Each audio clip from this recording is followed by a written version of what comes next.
Boa tarde, amigos. É com muito prazer que nós damos as boas-vindas a todos que assistem o nosso programa Reflexões à Luz do Espiritismo. Hoje nós vamos tratar de um assunto que todos invariavelmente passaremos ou já passamos ou vivemos, que é o luto. Vamos trabalhar um pouco o luto com o nosso irmão Miguel Queiroz, que vai se apresentar em seguida, tratando do assunto, e alguma ênfase também no aspecto referente ao luto do suicídio. Esperamos agradá-los, esperamos que possam estar conosco nas várias edições que se façam eventualmente necessárias para nós esgotarmos esse assunto. Então eu vou passar a palavra ao nosso colega, irmão e voluntário da nossa casa MAP Ilha, para que ele apresente as suas credenciais e mostre esse conhecimento sobre o luto que vai nos agradar muito, com toda certeza. Miguel, fique à vontade. Meus irmãos, muito obrigado de me convidar, Paulinho. É uma alegria que vocês não imaginam de eu estar aqui na frente de vocês para trazer um conhecimento, como o Paulo falou. Todos nós passamos por esse evento. Eu encaro o luto como um evento porque ele é modificador de comportamento e nos traz reflexões sobre a vida. Eu sou psicólogo, a minha especialização é na área de terapia de vidas passadas, sou hipnólogo e fiz o curso de tanatologia, que tem tudo a ver com o que nós vamos falar hoje. Eu espero que vocês realmente sintam que esse assunto é um assunto vasto, de vários caminhos, mas é importantíssimo para a nossa vida. Vai nos fazer compreender e poder trabalhar melhor com esse assunto. A primeira condição para nós despertarmos aí a boa explanação do Miguel é o que é o luto. A minha ignorância, eu confesso, que eu entendia como uma coisa objetiva e definida: perda de alguém querido. É só isso, Miguel? O que é o luto? O luto, se a gente for trazer para o dia a dia, o luto nada mais é do que a quebra de um vínculo. É um vínculo afetivo, né? É um processo emocional que se verifica com um vazio pela perda. Esse processo, um processo humano, né? Nós voltamos muito a nossa atenção para a morte de um ente querido. Meu caso. No entanto, é uma perda de um modo geral. E a gente vai, no decorrer da nossa conversa, observar, por exemplo, a perda de um emprego, onde eu tenho crianças, eu tenho uma vida toda estruturada baseada nesse emprego. É um luto dos mais terríveis. Tem um estudioso chamado Colin Parkes que diz o seguinte: o luto é o preço do amor. O que vocês pensam disso? O luto é o preço do amor. O luto é inerente à transição de uma nova etapa da vida daquele enlutado.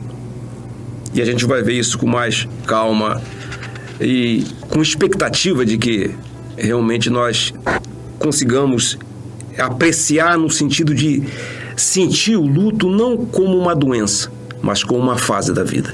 E nesse contexto da pandemia da Covid-19, como é que nós poderíamos encaixar ou tentar explicar ou tentar traduzir o conhecimento sobre o luto e esse enfrentamento, Miguel? O luto da pandemia, ela tem uma característica própria, né? O contexto da pandemia é muito característico e torna, por exemplo, a morte súbita, que é um impacto na nossa rotina, porque é diferente de uma rotina do luto normal.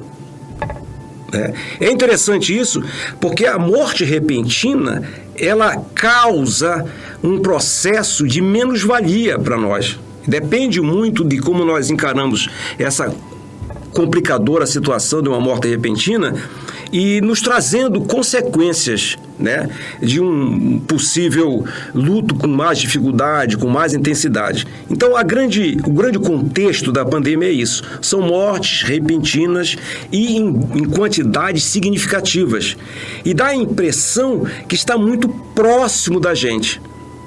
Em qualquer momento, a gente pode também ser acometido, né, da infecção e que Deus nos livre chegar à morte. Esse é o contexto, um foco mais importante em relação à pandemia. Sim. O problema de contágio, essa continuação. Isso. Interessante. O isolamento do paciente também Isso, tem... perfeito, né? Quer ver uma coisa interessante? Quando alguém que está doente na pandemia, ele fica isolado. Nós não teremos a presença nossa numa CTI, porque tem todo um comprometimento do risco do contágio. Essa recomendação, inclusive, vem das próprias organizações Sim, de saúde, então. Perfeito, E isso é que torna mais doloroso ainda, Miguel, a coisa? É, porque é uma coisa que nós recebemos como uma imposição. Quer ver uma coisa interessante? É a máscara. A máscara, ela nos traz um limite que não queríamos que fosse atingido. De a gente estarmos em qualquer lugar, porque a gente tem no nosso imaginário a liberdade de ir e vir. E essa própria máscara nos impede, né? E esse isolamento do doente, né, que traz os riscos de uma despedida normal, né, nos leva a um comprometimento, né, de que nós estamos dentro desse limite, estamos presos em algo que impossibilita de sair, né? É nesse contexto, né, das possibilidades do luto, né? E tem alguma implicância com relação aos funerais, o isolamento das famílias do próprio passante? Sim, né? A criatura é verdade. Que se foi. O que é interessante, né, que a morte de Covid, ela traz uma diferença da rotina dos funerais e a rotina da nossa vida, se a gente prestar bem atenção no dia a dia. As autoridades recomendam que nós evitemos o máximo de aglomeração, mesmo com máscara. Então, um velório deverá ser restrito a um número muito reduzido de pessoas. Imagine-se, por exemplo, nós vamos participar de um funeral em que aquele número restrito de pessoas, mas fica faltando alguém. Onde está fulano? Por que fulano não veio? Um número restrito de pessoas para participar daquele funeral nos trouxe essa possibilidade. Isso vai trazendo para nós uma impotência, uma menos-valia disso.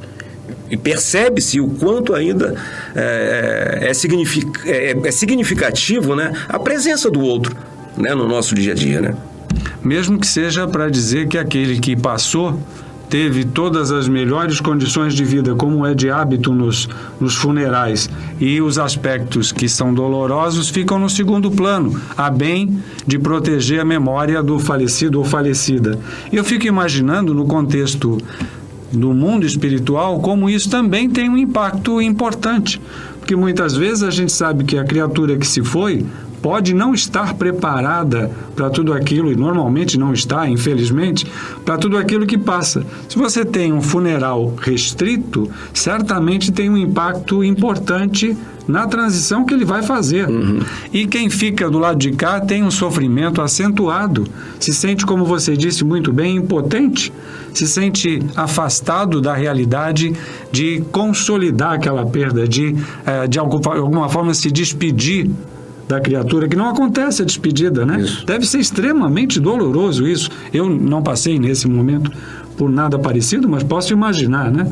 E agora, temos algumas estratégias de apoio emocional ou de suporte para dar um enfrentamento desse luto por conta dessa restrição da pandemia, Miguel? Alguma sugestão? Hoje, com a tecnologia que nós vivenciamos, com a instantaneidade das comunicações, dos contatos, né? São recomendados os cerimoniais via essa tecnologia, né? Por que não nós termos um velório online?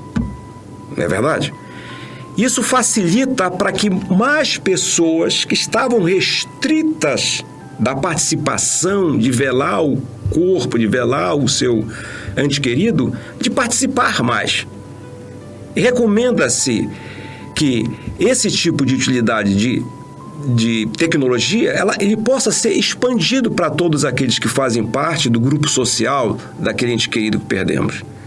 Isso traz um alento para todos aqueles que assistem uma transmissão online e traz também uma reflexão de usarmos a tecnologia para nos beneficiarmos, não para nós termos problemas, né, psíquicos amanhã, com certeza. Interessante, uma proteção usando aquilo que está à disposição e para o bem, para a condição de equilíbrio. Eu fico imaginando que essa atenção e, ao mesmo tempo, criar uma possibilidade de despedida e de apoio psicológico e apoio afetivo às pessoas seja algo que não sei se foi já praticado, mas é uma ideia muito interessante na minha maneira de ver. E você diz que também isso poderia ser, de alguma forma, um procedimento para acelerar todo esse processo e não gerar um sofrimento maior. Sim, perfeito. Por conta da limitação. Sim, da verdade, pandemia, né? E uma coisa interessante é esse uso da tecnologia, ela nos traz para a gente, né, uma qualidade do processo de luto. Pelo menos, né, no nosso inconsciente traz uma minoração do sofrimento, da dor, né? Nós não estamos presentes, mas estamos vendo ali o nosso ente querido, né? Essa celeridade faz com que cumpramos a determinação das autoridades para dar mais velocidade para os processos burocráticos e ali, né, fazer todo o processo de sepultamento, enfim, todo aquilo que nós sabemos.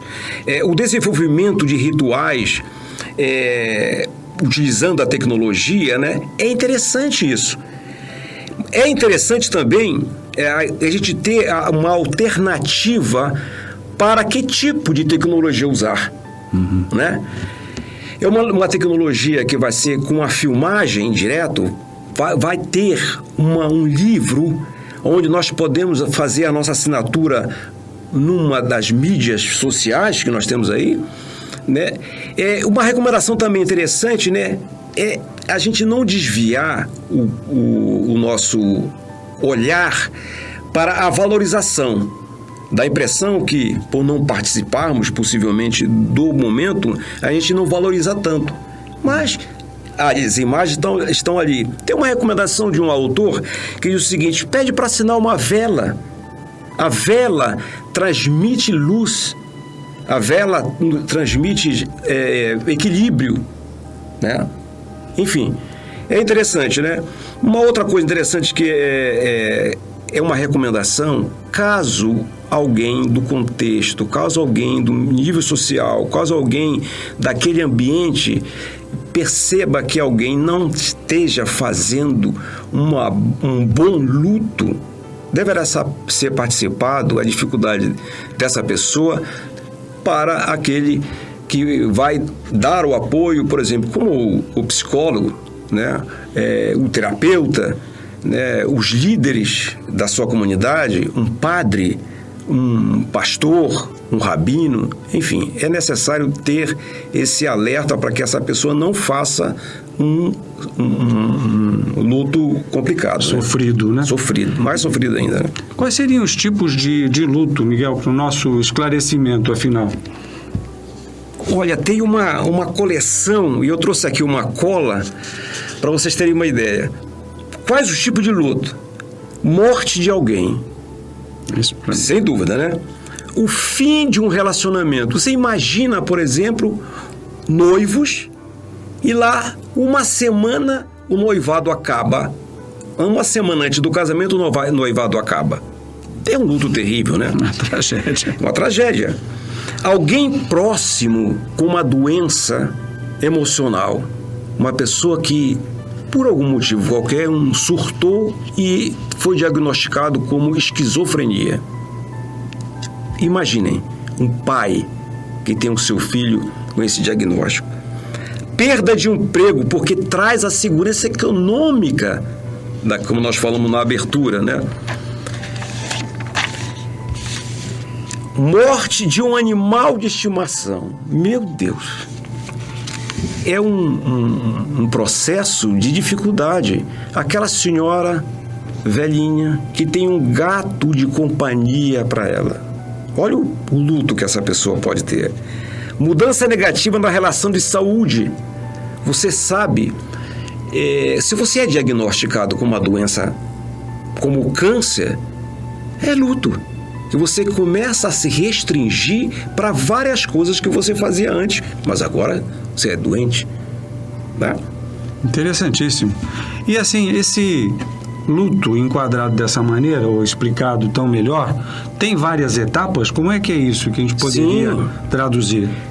Elizabeth Kubler-Ross, ela passou quase a vida inteira acadêmica, profissional dela, estudando doentes terminais. E ela chegou à conclusão que tem 5 fases a doença terminal que nós trazemos para o luto. A primeira dela é a negação. Imaginem você perdendo alguém noticia da perda de alguém, como é que você ficaria? Você nega, não acredito, fulano, não aceita. Beltrano, não aceita no primeiro momento, tá? A raiva, ela traz um processo de dizer para nós, eu não mereço esse tipo de situação. Como assim que fulano morreu? Então, a gente extrapola muitas vezes até o nosso controle e a raiva nos traz um comportamento raivoso, lógico. Barganha, a troca, né? No doente terminal, ele diz o seguinte, se ele é atestado com um câncer, por exemplo, ele diz o seguinte, Jesus, meu Deus, espíritos superiores, se eu melhorar, eu prometo que eu não vou faltar em nenhum momento lá no MAP quando precisarem de mim. Eu não vou deixar de ir no enxugando as lágrimas, né? Então, barganha. Depressão é a consciência da finitude, porque ele sabe que poderá morrer ou não, mas ele pensa mais no negativo e entra na depressão, né? E uma última, que é a aceitação. Depois de um bom tempo na lida com esse processo de doença, ele chega um momento, tudo bem, tá tudo certo, né? Eu vou lá no MAP, o MAP me ajudar e acaba aceitando, né? Assimila completamente a coisa. O processo, né? E essa condição de reação deve ter uma influência em função de alguns outros atributos que você possa detalhar? Perfeito, né? Tem, o que influencia muito na reação do enlutado? A idade. Um bebê que morre, ele impacta muito. Mas um velhinho num processo terminal, o impacto é menor, né? A idade. A relação com quem faleceu. Foi o meu pai? Foi o meu grande amor?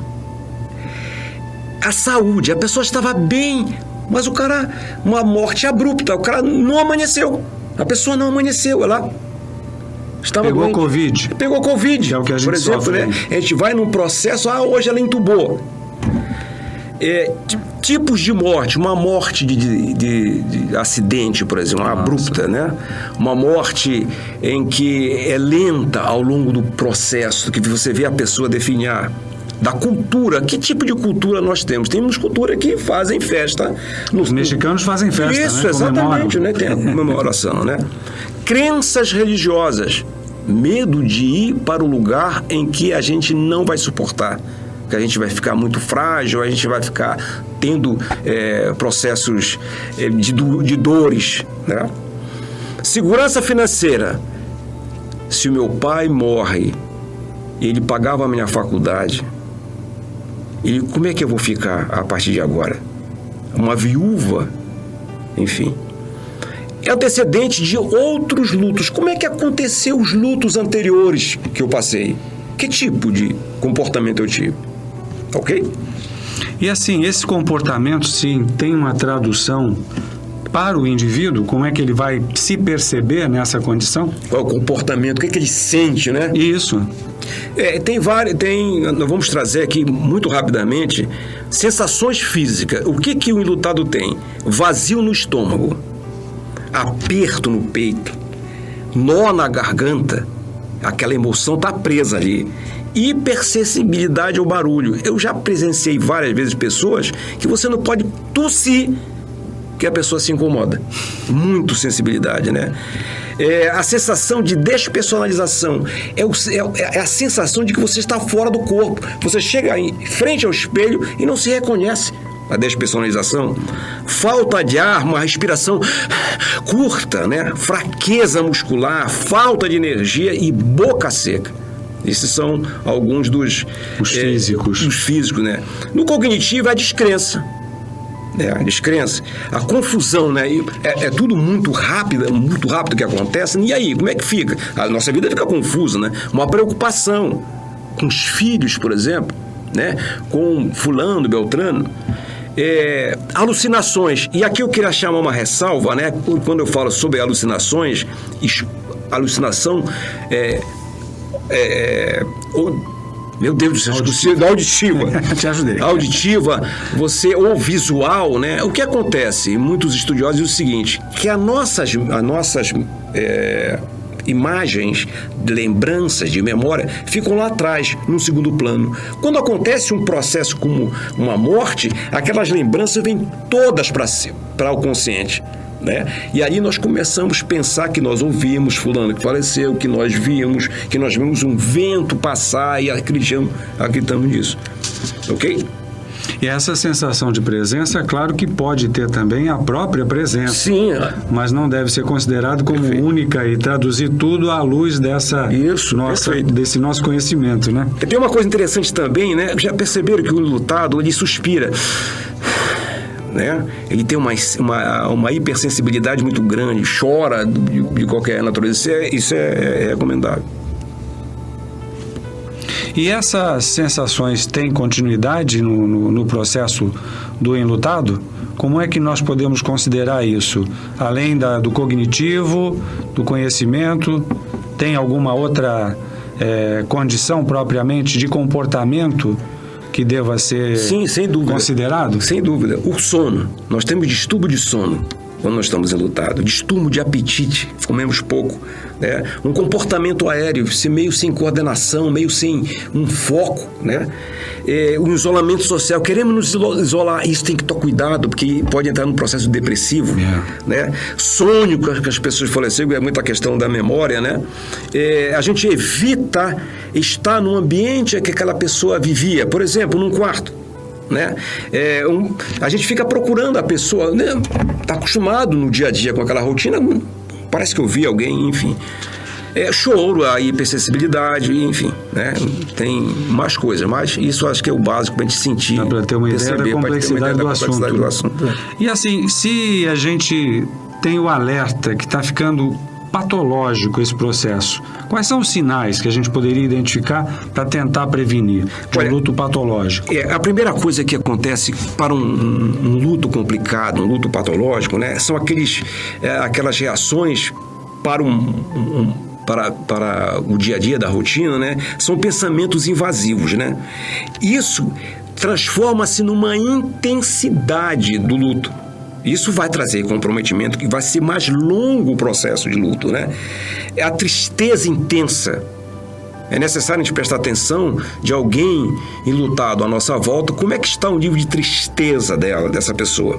O afastamento das suas relações, ficar sozinho. A percepção da falta de sentido da vida.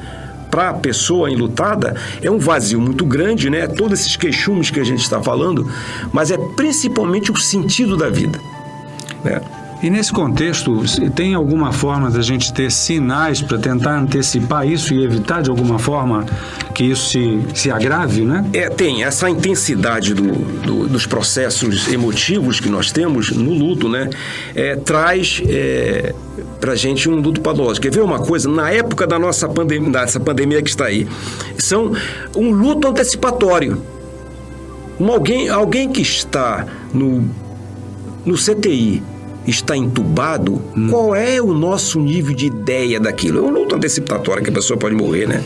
O local, aonde foi que aquela pessoa morreu? Foi no hospital? Né? Foi em casa? Estava isolado? Qual o nível de contato que ele tinha com uma realidade? Estar sozinho, né? É a perda de mais uma pessoa próxima dali, né? Nós temos casos, né, visto aí na imprensa, né, de que morreram os genitores, pai e mãe morreram, né? A fragilidade da rede de apoio, né, que nós temos, os amigos, é frágil, porque também não querem ser contaminados também, e não querem ser contaminados até no nível emotivo também, né? O sentimento daquele que sobrevive é um sentimento de culpa muito poderoso, meus irmãos. Né? Que a gente fica pensando o que eu poderia fazer para que a pessoa não se contaminasse. Pô, devia ter usado máscara, enfim, entendeu? Eu não devia ter ido para a balada, mas voltei, enfim. E como é que a gente pode, Miguel, pensar em mecanismos que possamos adotar para termos um luto, depois de toda essa explanação, que seja normal, dentro de uma condição de equilíbrio, como deve ser? Olha, tem 3 tarefas que um psicólogo, pesquisador, William Holden, ele diz que tem 3 tarefas. E é muito interessante a gente perceber que tarefas são essas. A primeira tarefa, ele fala, a aceitação da realidade da perda. Se a gente não aceitar essa realidade, a gente vai ter problema. E dentro dessa aceitação da realidade da perda, tem mecanismo que o nosso consciente e inconsciente protege a gente, que é, por exemplo, o mimetismo. Dentro dessa realidade da perda, tem um mimetismo, que é a necessidade do lutado adotar certos comportamentos do falecido. A gente acaba copiando aquilo. Fidelização, manter certas rotinas focadas no falecido como uma forma de respeitar e honrar aquela pessoa. Mumificação, olha só que tema interessante. Mumificação, necessidade de manter o espaço e objetos que pertencem ao falecido imutáveis, não mexe, que ele gostava de ser assim, ele adorava isso, que ficar esse objeto. Mumificação. Idealização. Essa idealização é interessante, que é a necessidade de parte do lutar de tomar a pessoa que faleceu perfeita, até no nível de santificação. Ele era perfeito, né? A gente sempre está pensando nesse nível. Interessante, né? Interessante também que ele nos chama a atenção que esses rituais que nós temos, mesmo, né, na realidade da perda, ajudam a gente superar essa tarefa. Toma-se a consciência daquela perda. Uma outra coisa, reconhecimento do sofrimento que a perda acarretou. É interessante. A raiva, né? Eu estou com muita raiva do meu comportamento, né? Uma terceira tarefa seria a adaptação ao contexto de vida sem a presença da pessoa, que tem uns ajustes, né? Um ajuste externo, lidar com os papéis que essa pessoa representava. Uma viúva, ela não sabia o processo, por exemplo, das contas, ela vai ter que se adaptar a isso, né? A motivação para essa viúva é de desempenhar essa tarefa com performance, né? Até além do que ela percebeu com o marido. Ajustes internos, por exemplo. Ajuste aos novos papéis sem comprometer a sua identidade. A gente não pode se anular como pessoa, como indivíduo, né? Ajustes espirituais.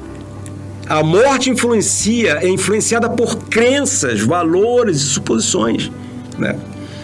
E tem uma observação que ele faz. A não conclusão dessa tarefa resulta no fracasso da adaptação da perda. A gente perde o sentido de nós mesmos. E aí a pessoa pode ficar anos com aquela dor. Tem um exemplo que eu sempre trago, nesse caso, na questão do luto. Eu tive uma paciente que ela passou 30 anos de luto. Nossa, mãe. Mãe solteira, perde o filho com 8 anos de meningite. E ela permanece com o quarto da criança como se ele tivesse saído para a escola. Tá? É um luto poderoso, né? E quarto é reposicionamento emocional da pessoa falecida. Uma organização no espaço. Os japoneses têm um oratório que fazem as suas orações. O que eles fazem? Um reposicionamento emocional da pessoa falecida. Leva essa fotografia, ali põe e vai fazendo as suas preces. Isso normaliza a relação. Normaliza a relação. Interessantíssimo. Tá? Interessantíssimo. Assim, Miguel, nós chegamos a um ponto onde agora podemos tentar enfocar o aspecto do luto no suicídio. Ainda que a gente possa fazer, talvez você possa nos dar uma breve, rápida visão do panorama do suicídio na atualidade, depois gostaríamos de ver como nós podemos associar as reações do luto nesse contexto do processo do suicídio. Perfeito. Olha, eu queria dar uma estatística para nós aqui, que é uma estatística da OMS de 2014. Diz essa estatística: acontecem mais de 800 mil pessoas que morrem por suicídio a cada ano, com uma média de uma morte cada 40 segundos. Esse grupo maior são pessoas de 15 a 29 anos de idade. É por isso que nós vamos ter o Setembro Amarelo, né? E nós temos um companheiro nosso dando ênfase no suicídio. A Associação Brasileira de Psiquiatria, em 2014 também, ela traz um dado crítico, né? Diz o seguinte, que morrem no Brasil 30 pessoas por dia. 30 pessoas, quer dizer, em cada 48 minutos perdemos uma vida.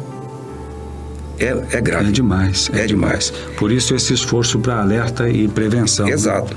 Nesse contexto, Miguel, as condições de emoções comuns que são experimentadas aí, se você puder nos falar da sua experiência. Tem uma coisa interessante também, é muito parecido. O luto é tudo parecido, né? Só que o do suicídio, ele tem um processo muito mais rigoroso, né? Por exemplo, luto tem a negação. Nós falamos na negação. Tem o choque, a raiva, mas no suicídio tem a vergonha. A vergonha pelo aquele fato, né? O desespero de uma mãe que perde uma filha de 15, 14 anos de idade. Culpa. Qual foi o processo que eu posso ter contribuído para aquilo? Onde foi que eu errei? Onde foi que eu errei? Exato.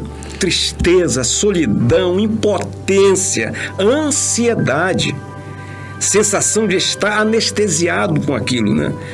Dificuldade de acreditar realmente que o suicídio existiu. Então são essas emoções que a gente vê com muita intensidade que pode trazer realmente um surto, um luto com problemas extensos e problemas graves, né? A gente, pensando um pouco nesse aspecto do suicídio, ressalta sempre essa responsabilidade, né? Sim. A gente fica logo imaginando o que poderíamos fazer para evitar. E talvez esse Setembro Amarelo nos traga exatamente a atenção a isso, né? Que tipo de fatores de risco aumentariam essa probabilidade de acontecer o suicídio, na tua visão ou com a tua experiência, que a gente possa eventualmente citar?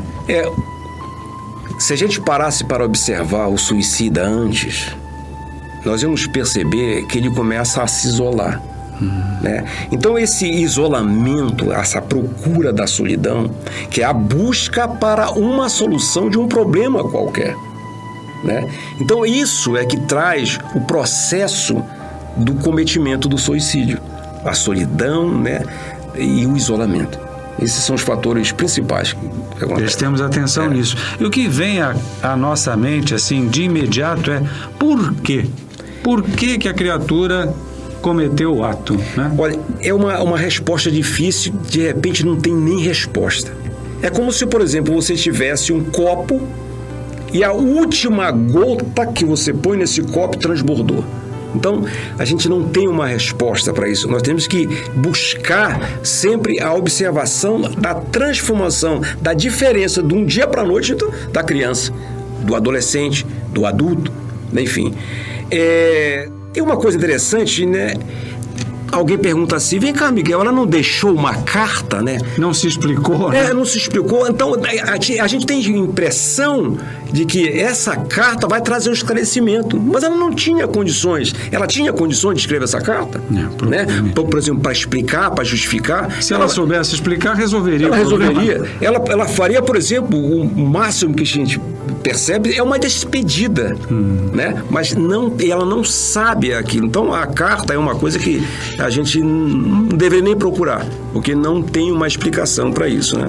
Entendi. Muito bem pensado, muito bem colocado. E do ponto de vista da continuidade desse processo, se nós podemos ajudar, podemos estar atentos, né? Quais as dificuldades de quem passa pelo luto, nesse caso do suicídio, uma condição particularizada para esse nosso tema de hoje? Tem alguma condição? Olha, a primeira coisa é que o enlutado do suicídio, ele precisa de ajuda. Ele precisa aceitar a ajuda, mas ele pode escolher a ajuda. É necessário, no momento em que, se nós somos esse que vai prestar ajuda, o ouça com carinho, com acolhimento, com compreensão e deixar ele falar. Tem uma coisa interessante, e isso vale para qualquer luto, né? Não adianta a gente trazer aqueles clichês que a gente conhece, porque não resolve. Sabe o que resolve, ajuda bastante, é ouvir o enlutado. Deixa ele falar. O tempo dele. Respeitar, porque ele tem um tempo desse luto, né? E tem uma recomendação que a gente podia tecer um comentário muito rápido, a não aceitação daquela ausência. Ela vai falar, a pessoa vai falar, eu não aceito que é minha filha ou meu marido, né? Enfim, então escutar isso e dizer qual é o nível de diálogo que a gente pode ter quando alguém não aceita essa ausência, né? Pois é, tá bloqueado, então, você não escuta, não tem como a gente fazer, né? Então é interessante a gente falar, se tivermos a permissão, né? Dar um sentido para aquela perda. Aquela perda, ela precisa ter um significado de que existe uma mudança de vida a partir de lá. O que essa pessoa enlutada pode ter para que ela possa continuar a vida dela? E não se estender no julgamento e na autopunição, imagino eu, se me permite atravessar a análise psicológica da coisa, porque é o que mais acontece, pelo menos a gente vê assim, de uma maneira vulgar, vamos dizer, o normal. A pessoa se sente responsável pelo ato da criatura que infelizmente chegou, foi levada àquele desastre. E, na verdade, antecipando, na nossa preocupação deverá ser o acolhimento, o atendimento, procurar ouvir, é isso? Isso, perfeito, né? Nós vamos chegando, Miguel, quase que à parte final do nosso programa. Nós sabemos que esse tema é muito extenso e propiciaria um desenvolvimento muito amplo. Sim. Mas se você quiser fazer a sua colocação para um fecho desta etapa do programa, acho que é o momento oportuno. Fique à vontade. Tem uma recomendação, ela da psiquiatria, Associação Brasileira da Psiquiatria. Se desculpem a falha, mas é a emoção, né? Esse é um assunto que emociona a gente, nos traz sentimentos, né? Que todos nós somos, de certa forma, enlutados, né? Então, recomenda ter alguns cuidados com o enlutado do suicídio no seguinte aspecto. Ele traz aqui, trazer para a pessoa a autoestima. Ela precisa acreditar que existe a vida, né? Porque sem isso não tem como essa pessoa superar. Nós precisamos acreditar, né, e fazê-la acreditar que ela vai superar isso. Então, a Associação Brasileira de Psiquiatria diz o seguinte, né? Ter o suporte da família. A família é importantíssimo para isso. Como o Paulo falou, a questão do julgamento. A gente não tem autorização para esse tipo de julgamento, né? Os laços sociais da família é importantíssimo, dos amigos. Os amigos precisam participar, né, desse processo de luto da pessoa. A religiosidade, independente de credo, Quer ver uma coisa sensacional que nós fazemos aqui no MAP? Enxugando lágrimas. Muito bem. Muito bom. Excelente. Né? A ausência de doença mental na família ajuda muito o enlutado. O que nós devemos fazer se alguém aparece com um diagnóstico de doença mental? Vai levar o conhecimento da pessoa de uma forma bem acolhedora, branda. Já pensou um choque duplo, né? Quer ver uma coisa que o enlutado tem facilidade? O enlutado está empregado. Ele tem que ter um emprego, ter crianças em casa, ter uma pessoa gestante, né? Isso traz para o enlutado, assim, possibilidade de ver a vida. Porque no primeiro momento ele só olha a morte, a perda, o distanciamento, a ausência. Mas uma mulher gestante dentro de casa é sensacional, né? E uma coisa interessante também, para você que realmente quer participar dos grupos de ajuda, respeite o luto, o tempo de cada um. Escolha o que gostaria que a pessoa falasse. Descubra com ela o que você gostaria que a gente falasse. Fala da pessoa? Vamos falar da pessoa, sem problema nenhum, né? E para nós que estamos aqui espíritas, a vida continua, né? Busque informações, né, de como auxiliar a desmistificar. Como é que nós, por exemplo, espíritas, poderemos esclarecer uma pessoa enlutada com suicídio? Trazer para ele a verdade da doutrina espírita, né? Que a vida continua, que está aí para nós, né? Eu fiquei muito feliz, né, de estar aqui com vocês, porque é um assunto que eu gosto muito de ler. É muito vasto, né? Por isso que eu trouxe aqui a minha cola, para não perder o fio da meada, porque dá condições de você escrever teses e mais teses, né? E eu quero agradecer, Paulinho. Nós é que agradecemos. É a alegria de me dar essa possibilidade. Eu vim para cá, pessoal, nervoso. Mas nós estamos em família, Miguel. Mas é interessante isso, né? Lá no MAP da ilha, né, quando começa uma palestra, o coração parece que vem na boca, mas aquilo vai...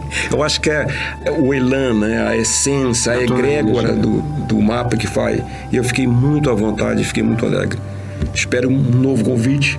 Se vocês certamente acreditamos convidar, eu venho com muita alegria. Obrigado. Esperamos ter agradado aqueles que assistam o programa, colocando o melhor de nós do MAP, que é esse amor em movimento.